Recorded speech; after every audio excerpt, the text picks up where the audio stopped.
Okay mga bay, so alas 10 na gyud mga bay. Alas 10:18. Nahuman panganak si Ana mga bay. So 13 unta, pero may dami tulo no. So huwag panganak. Ato na siya tagaan og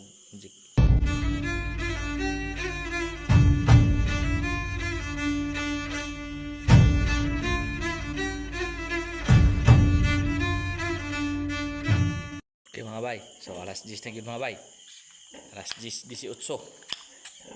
Nahuman panganak si Ana mga bay. So 13 unta, pero may dami tulo no. So huwag panganak. Ato na siya tagaan og injection no. Mani atong gamito no. So, tagaan nato na siya kay labi nanganak siya og kanang lanos no. Tanti ni kay ang matrisana ron.